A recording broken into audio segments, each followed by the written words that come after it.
UDF കൊണ്ടുവന്ന അവിശ്വാസ പ്രമേയ ദിനം കൂത്താട്ടുകുളം നഗരസഭയിൽ കൗൺസിലറെ തട്ടിക്കൊണ്ടുപോയി CPIM. എന്നാൽ LDF കൗൺസിലർമാരോട് വിട്ടുനിൽക്കണമെന്ന നിർദ്ദേശം മാത്രമാണ് നൽകിയതെന്ന് CPM വിശദീകരിച്ചു.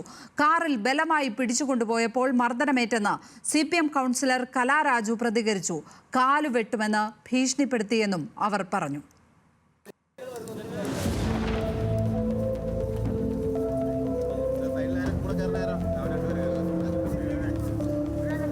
കൂത്താട്ടുകുളം നഗരസഭാ കവാടത്തിൽ നിന്ന് പോലീസ് നോക്കി നിൽക്കെ CPM കൗൺസിലർ കലാരാജുവിനെയാണ് CPM പ്രവർത്തകർ നഗരസഭാ ചെയർമാന്റെ കാറിൽ കൊണ്ടുപോയി 5.5 മണിക്കൂർ ഏരിയ കമ്മിറ്റി ഓഫീസിൽ പാർപ്പിച്ചത്. കാറിൽ കയറ്റി കൊണ്ടുപോയപ്പോൾ ഉന്തി വലിച്ച് മർദ്ദിച്ചാണ് കൊണ്ടുപോയതെന്ന് കലാരാജു പറഞ്ഞു.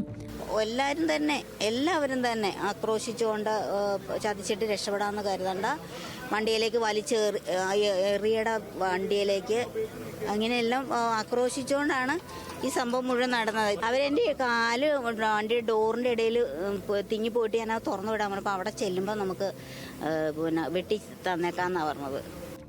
ഏരിയ കമ്മിറ്റി ഓഫീസിൽ വെച്ച് മക്കളെ കാണണമെന്ന് പറഞ്ഞപ്പോൾ ഏരിയ സെക്രട്ടറി പറയട്ടെ എന്ന് മറുപടി നൽകി. ആശുപത്രിയിൽ പോകണമെന്നാവശ്യപ്പെട്ടപ്പോൾ ഗ്യാസിന്റെ മരുന്ന് നൽകുകയായിരുന്നുവെന്നും കൗൺസിലർ കലാരാജു പ്രതികരിച്ചു.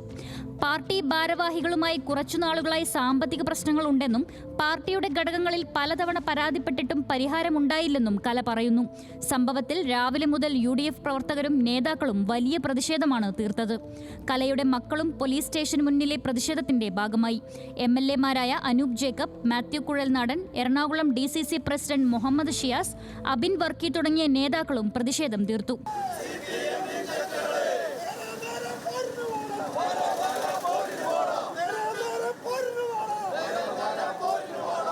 പാർട്ടി നേതാക്കന്മാരുടെ നേതൃത്വത്തിലാണ് പട്ടാപ്പകൽ ക്രൂരമായി ഒരു സ്ത്രീയെ ഇതുപോലെ ആക്രമിക്കുന്നത്. കൃത്യമായ സ്റ്റേറ്റ്മെന്റ് ആ കൗൺസിലർ കൊടുക്കും. അതനുസരിച്ച് പോലീസ് നിയമ നടപടി സ്വീകരിച്ചില്ലെങ്കിൽ അതിനെ നിയമപരമായും രാഷ്ട്രീയപരമായും കോൺഗ്രസ് നേരിടും, UDF നേരിടും, ഒരു സംശയവും വേണ്ട.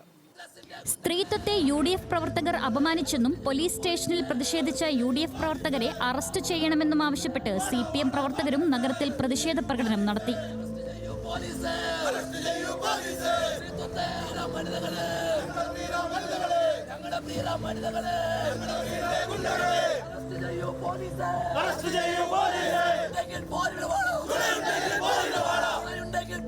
ആരെയും തട്ടിക്കൊണ്ടുപോയില്ലെന്നും വോട്ടിംഗിൽ നിന്ന് LDF കൗൺസിലർമാർ വിട്ടുനിൽക്കണമെന്ന നിർദ്ദേശം മാത്രമാണ് നൽകിയതെന്നും CPM വിശദീകരിച്ചു.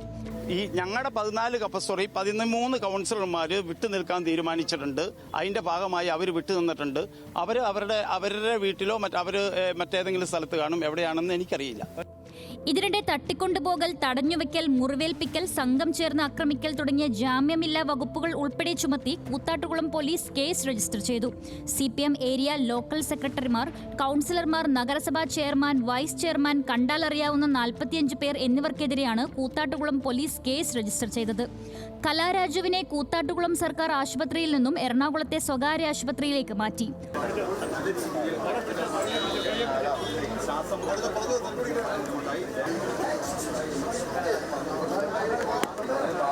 കൂത്താട്ടുകുളം നഗരസഭയിലും പോലീസ് സ്റ്റേഷനിലും ആശുപത്രിയിലുമൊക്കെ അത്യന്തം നാടകീയ സംഭവങ്ങളാണ് ഇന്ന് അരങ്ങേറിയത്.